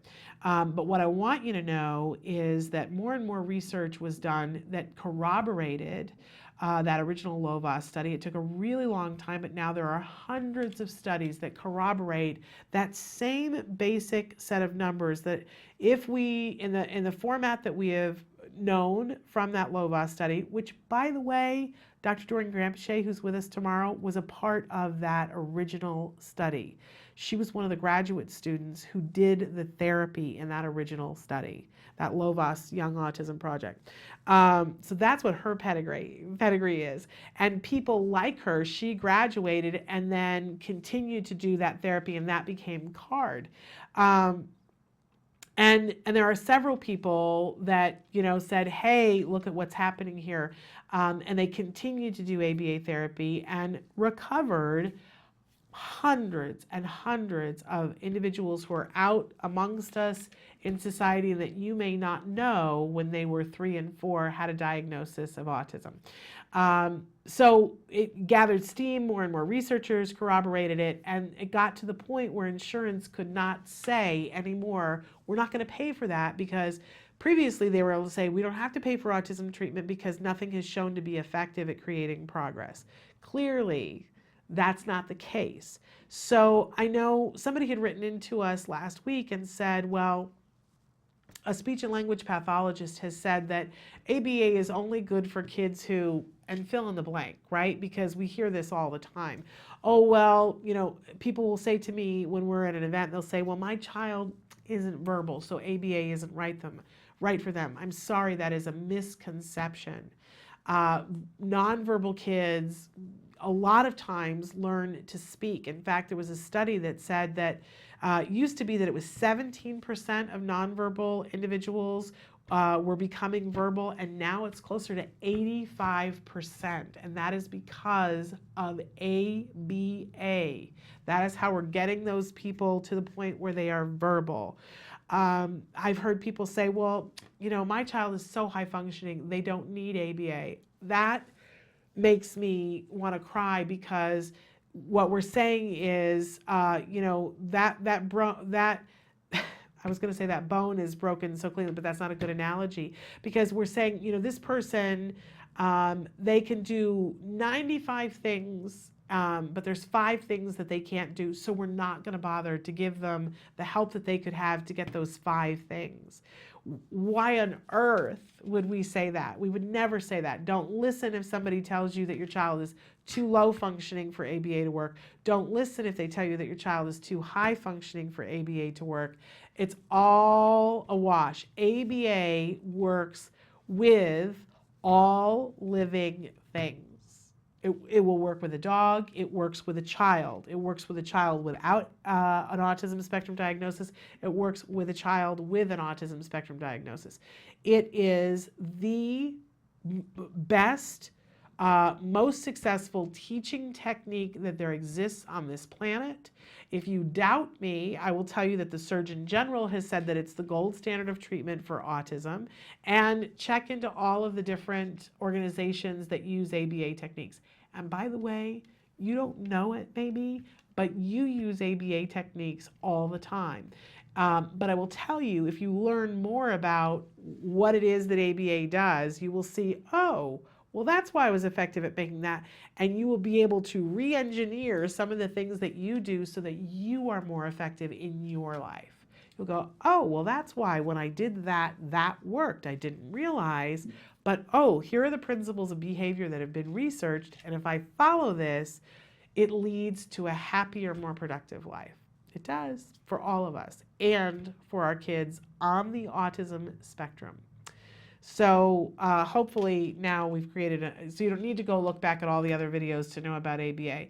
If your child has a diagnosis of ASD, get good quality ABA as a central part of your program.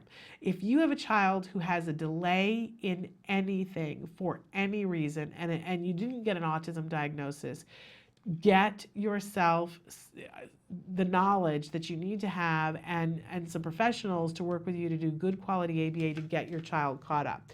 Now, you can do some of that in skills, but you're going to need to understand the ABA, and that's why I want to talk about IBT. So we're going to take a break, and we're going to come back and talk about the Institute for Behavioral Training and how it can help you to learn more. Stick with us.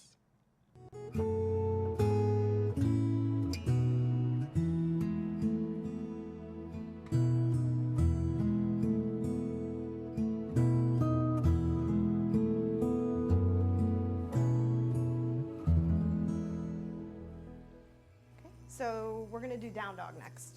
So with down dog, there are several different ways that you can do it, and I want to show you first and then help you with yours so that we can work on what feels good for you, okay? All right, because there's no right way to do it. It's more about what your body likes, all right? So for me, what I'm going to do is start off with my hands at the top of my mat, my headlights. My fingers are aiming towards the top of my mat, and then I'm going to tuck my toes. And then my head is also going to drop, and I'm going to look between my toes. Okay. And my body should be, or hopefully, like an A shape. Or V. Or V, yes. Upside down V. Yep. And so if your quads are tight or your hamstrings are tight, you might need to bend your knees a little bit. Then it's you. Or if your shoulders are a little strained or a little tight, remember to push in through your feet, but also sometimes what feels really good is going down on your forearms, like this. You can actually start out this way instead, it's a little easier. So your forearms rest on the floor, you still tuck your toes, and then you're still looking between your toes, but rather than being on your hands then, your weight's along your hands and your forearms. Okay? All right. So, now it's your turn. Okay. So, yep. You're going to do on your hands? Okay, yep. So your fingers are facing the front of the mat. Or are you doing forearms? Forearms? Okay, there we go. Wow, you're very bendy. Very nice. And your gaze is right here between your toes. Excellent. Very nice, Jem. Wow. Awesome. Feet are a nice distance apart. How does that feel? Okay. Awesome. You want to come down? Excellent. Good. Good.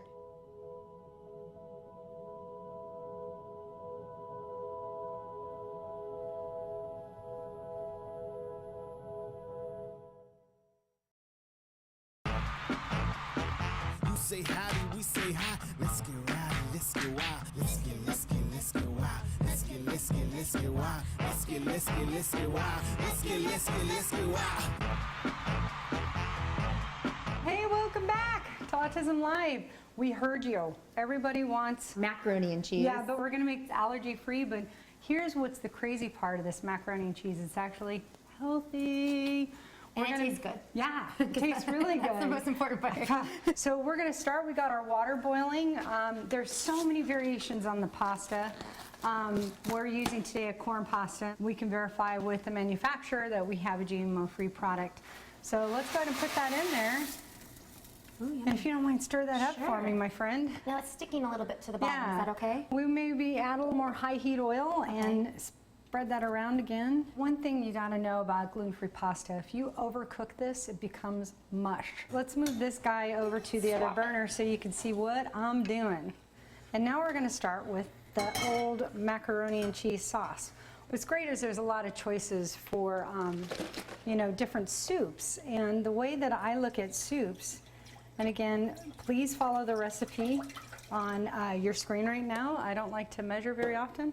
But what I like to use is a creamy butternut squash soup. So this soup is great because it adds a lot of flavor to the dish, but also gives people another serving of vegetables. With kids, we don't want to over season. Maybe with the adults, we can season some for the kids first, pull it out, serve them, and then add a little more, you know, garlic powder or onion powder or other types of things into your dish. So the next most important thing on this recipe is we're going to add in a thickener and the faux cheese. Now some people like their sauce really thick, so you just add in more cornstarch or more arrowroot, so that's not a big deal.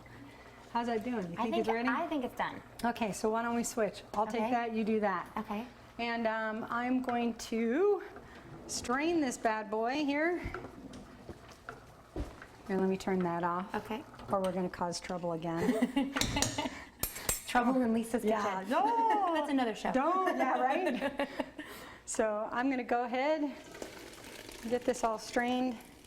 It's a good consistency. So I'm going to check to make sure our pasta is cooked. So really you just want to make sure, just like any pasta, it's a little bit squeezy, a little bit. Nice. Dude, good job. Hey. We're good. Looks yummy. So even though the cheese is not totally melted, it's okay. Don't panic. What's important is that you're going to love this recipe once you eat it. What I enjoy most about this recipe is that it smells good, but this stuff is amazing. So if you don't mind, I'm going to serve you some up, and you can maybe blow a little bit on it so you don't burn your mouth. Sorry, I'm once a mom, always a mom. Just like we tell our kids. I know, right? Oh, but I can't wait. I'm excited. So I'm going to give a shot of this too, but oh my gosh, that is so good. This is the ultimate comfort food. So oh, it's so isn't good. it good? And I'm not just saying that; it is really good. It literally tastes like something our kids would really like, and that sweetness is really, really, really good. So the bonus for us is that when we're serving this to our kids, they're actually getting a full serving of vegetables in this. So instead of just eating a bunch of carbs and worthless calories, you're actually getting some good stuff in this. And we'll be back next time. I hope you join us again here on Autism Live. We're really loving the feedback, and if you have additional feedback, here's how you get it to us. You can send it to us via email at autismlive@gmail.com. On Facebook, facebook.com/autismlive. And also there's thousands of recipes waiting for you to discover them with pictures and different things on the Taka website. So you can hit Taka on the web, takanow.org, and we'll be back. Hopefully we'll get to do this again. I had so much fun. Maybe we'll have a little wine, but you got to join us next time. We'll look forward to seeing you then. Bye guys, we're gonna keep eating. You say howdy, we say hi. Let's get rowdy, let's get wild, let's get. Welcome back. So we were talking before the break about being an effective member of the team, and we've been talking about how the question came in about how to prepare for an FBA, and we talked a little bit about skills and why skills is effective. But I mentioned that somebody had written into and said which presentation covers the topic of ABA, so we just talked about that and why it's so effective and what the history of it is. But if you are an individual, a teacher, a parent, somebody who's new to the autism world, and you've got the new student who's come in, and you are like, okay, well, I want to educate this student, and I didn't take a class in how to deal with autism, or I did take a class, but it doesn't apply to this child, or I had somebody in my classroom 2 years ago who had autism, and I don't recognize any of the same things with this person, and I don't know how to teach this student, and you're feeling at sea. If you're a parent who you just got the diagnosis, and you're going, oh, you mean there are some things that I can do to make our lives better and to help my child to learn more and be able to do more of the things that they want to do? Where do I learn these things? I will tell you that when my son was diagnosed with autism 10 years ago, I made the trip to the library, and there were no books in the library that I could find. I'm sure that there were a couple of them that they'd been checked out by other people who were underslept and overwhelmed. There were no videos, there were some blogs, but there wasn't a whole lot of information. And I certainly was looking at, do I need to go back to school to get a degree in psychology? And it was looking like it was going to go that way, but I had no time and no money with which to do that. And I couldn't put a freeze button on my son to say, I'll be back in 5 years when I have a master's degree in autism, because his window was during that time. I needed to catch up and learn really quickly. Now, I got lucky because, as I said, the state of California, the regional center was paying for ABA therapy, and I got good information. So we got that. We had CARD as our ABA provider, and they taught me what I needed to know to be a parent. Because if I'd had to do it on my own, I don't know what I would have done. And for those of you who are sitting someplace saying, well, I'd like to do ABA, but I can't because, right? We want to overcome all of those things between the because and when the therapist is working with your child, right? We want to overcome all those things, and those are things to be worked on. But I know that you're staying up at night going, but in the meantime, I'm here. I'm here with my child. I'd like to be more effective. And whenever I hear somebody say that, I get excited because there is something that you can do now that we didn't have back in the day, 10 years ago. And it's called the Institute for Behavioral Training, IBT. And their website is ibehavioraltraining.com. And you can go there, and when you go there, there are many different things that they do. Don't be confused by the website. You might initially go, oh, no, clearly this is for professionals. There is a section that's for professionals. It's to get professionals trained and to get them continuing education units that they all need to do. Excuse me. But there are 3 different sections. There's a section for professionals. There's a section that are, using ABA techniques. There's a section for teachers that is meant to give strategies that are specifically for the classroom setting. And then there is a section for parents. And what I love about IBT is that it doesn't put a limit on it, so that, you're showing up as a parent and going, well, I want to learn on day 1, but the truth of the matter is that I'm having problems at school. So I want to look at what you have for teachers. I want it because maybe I could talk to my son's teacher, my daughter's teacher about, hey, have you tried X, Y, or Z? It's possible in other websites that you could be like, well, you're not a teacher, so you can't be on that. And I love that IBT says, here are the modules. What would you like to learn? What's the important setting for you? And where are you, honestly, in terms of jargon? Because the difference between the parent modules and the modules for professionals, it's going to start with it's jargon intensive when you go on the professionals. And if I had to look at the professional ones when I was starting out, I just would have cried and been like, they're speaking another language. I don't know what it is. It's ABA speak. And it's full of jargon. I would have given up.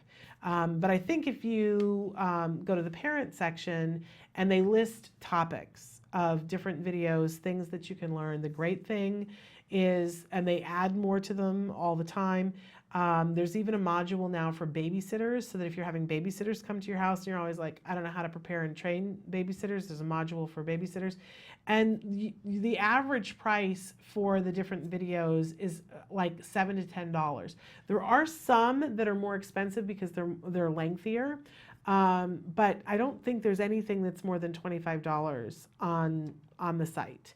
And you get to decide how long you want to have the module for. So you might pay for the module and say, well, I want to have it for 3 months. I want to spend some time with this.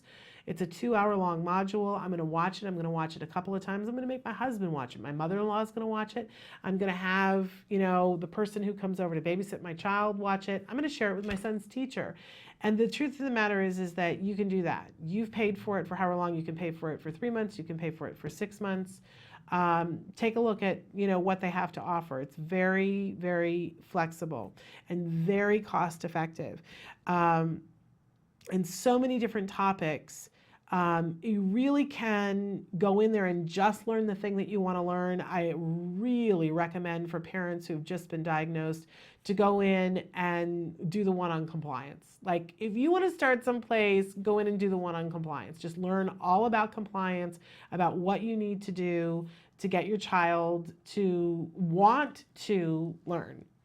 because that's what compliance is all about. So that's a great one to start, but it's endless. And you get to decide, that's my opinion, you get to decide where do you want to start, and start with one and see what your learning style is. What's great is that there are videos that are done by experts. A lot of people that I happen to know personally, that they are top of the line experts and that have worked. This isn't just eggheads sitting and talking about it. These are people who work with real kids on the autism spectrum in classrooms, in homes. They know, and they've worked with so many kids. They have a breadth of experience. It's them talking to you, but sometimes they show short videos, and you can pause it, you can rewind it. They have quizzes at the end to see if you really got the information, and if you didn't, you're the only person that knows. You can go back and do it again until you get it. And you can, it's a class that you can take, but you can take it whenever you want and pause and start. You can string a series of the videos together to get different accreditations. Excuse me. You can become a registered behavioral technician after taking a certain number of I think it's 40 hours worth of the tests, and then the class modules, and then taking a test.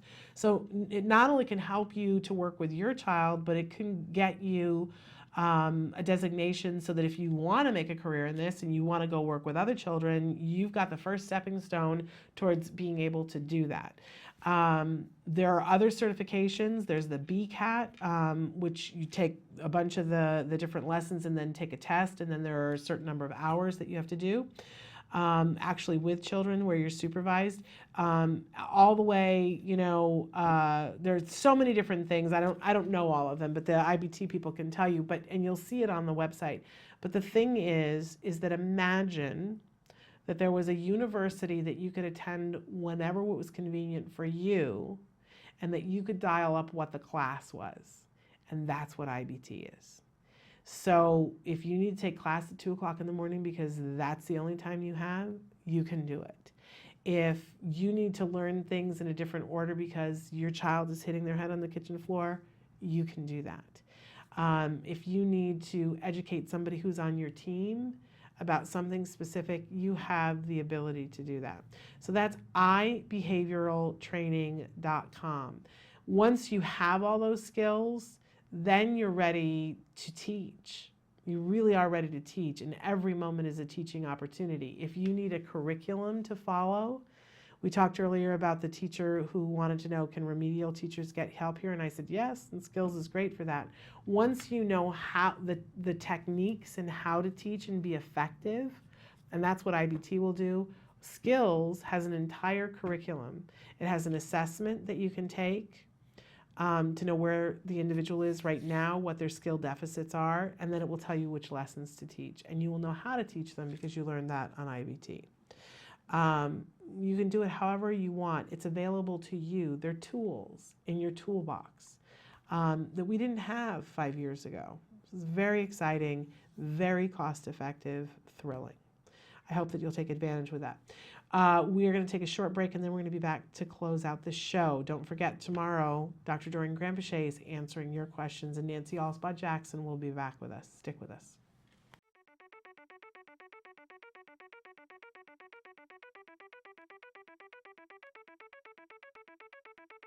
Hi, I'm Shannon Penrod, and we're at the ABCs and XYZs of Special Needs Conference. And this year, for the first time, they've got something really remarkable. It's the Entrepreneurial Boutique. These are all items that have been made and are being sold by individuals who have special needs. So we're going to do a little shopping and talk to some of these fabulous entrepreneurs. Come on. My name is Molly Rarick, and I'm founder of Breed's Gift. We're a nonprofit that serves teens and adults with special needs like Chase here. We were founded in 2013 and serve people in the Conejo Valley, Santa Barbara, and LA. Our main objective is to give our participants the skills they need to gain a more independent life. My name is Shelley Cox, and Lisa Zalagi and I are founders of Creative Steps and Create Micro Business Enterprises. And the items that we're selling here today are all made by the clients who have passions about what they want to make, and then they get the profits from what they make after we've paid all of the other expenses.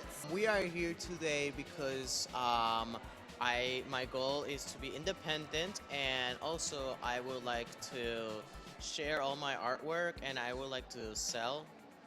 Thinking about at his young age being a businessman, it's amazing. I cannot be more proud.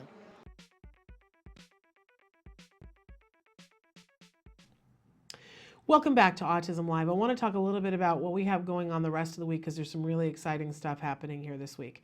Tomorrow, Dr. Doreen Grant-Pichet is here in the morning. She's going to be answering your questions live. Thrilling. I know you guys are already starting to send in questions. Send them in early. I do like to take some questions live during the hour, but I always like to prep the first 3 or 4 questions I take from the night before, so send them in early. Then in the second hour, Let's Talk Autism with Shannon and Nancy. And Nancy is going to be back for the first time since her husband passed away a little more than a week ago. And we really want to welcome Nancy back and make her feel welcome. And I know you guys have been sending in condolences, and I hope you'll join me tomorrow in making her feel really welcomed back, because it's hard, so hard to come back. Our special guest tomorrow will be Vince Redmond, who's a licensed marriage and family therapist. And if you guys have questions, a lot of times Nancy and I are asking Vince questions, but if you guys have questions for Vince, please send those in as well. Remember that he's somebody who has worked extensively therapeutically with individuals who are on the spectrum, both very young kids all the way up through adults, and he has a particular, I think, expertise with teenagers. So if you have questions where you feel like it involves a licensed marriage family therapist, where it's a little bit more complex than just a question about ABA, please feel free to send those in for Vince. And especially for those of you who are having difficulties as a family, send those questions in for Vince, whether it's your significant other or sibling questions. Please send them on in for Vince. And then on Thursday, because we're kicking off this month of technology, we've got some really amazing guests that are going to be with us on Thursday. Excuse me. Ned Saheen is going to be with us again on Thursday, and he is the brilliant mind behind Brain Power, which probably you know better as the Google Glass for autism. I know you've seen things on Facebook and seen some pretty amazing. We've had Ned on the show before, but we're going to have him back again on Thursday. It's a pretty incredible concept, this whole idea of what if we could take this whole concept of Google Glass, that I'm looking at you, but I'm also being able to see things in a small screen or over your face that are making it easier for me to communicate with you. I know for some of us that would be sensory overload, but for some of our individuals who are on the autism spectrum, it is, I think, one of the ultimates in how we can make behavior rewarding. Because we are not going to get around the idea that eye contact is important to a large section of our world. It just is. And there are people who are taking in cues by people's behavior and making judgments based on it. And if they see that you don't make eye contact, they assume that you are being dishonest, that you're not going to tell the truth, that you are not somebody who has self-esteem, all of these things that are not necessarily correct, right? But it's what they've been programmed to think. So here you have our individuals who are on the autism spectrum, and they're not rewarded by making eye contact. It's just not exciting to them. There's no paycheck for them like there is for you and I. And they're not aware of the fact that they're being misjudged based on this behavior. Well, Google Glass and Brain Power is combining to help to make it more rewarding by superimposing things over eyes that helps the individual with autism spectrum to get a paycheck for it. So Ned is going to be with us, but by no stretch of the imagination is that all of, I promised you last week, we talked a little bit about AIT, this ability to train your hearing to be able to hear different sounds and distinguish and edit. And I said that there is a fabulous woman who does this, and she's going to be with us on Thursday. See, I promised, I delivered. And then we also have an app that I think looks particularly cool. It's called Quick Cues. And somebody from the Fraser organization is going to be with us on Thursday to talk about this. It's great for teens on a cell phone to give them conversation starters and a couple of other different ways. It's a very inexpensive app, but if they're in a social situation, it gives them cards to flip through that help them on the phone. So they're swiping. It looks like they're looking at their email, but it's like having a social skill coach in their ear saying, hey, say this, and start that conversation this way. It's called Quick Cues and gets put up by the people at Fraser.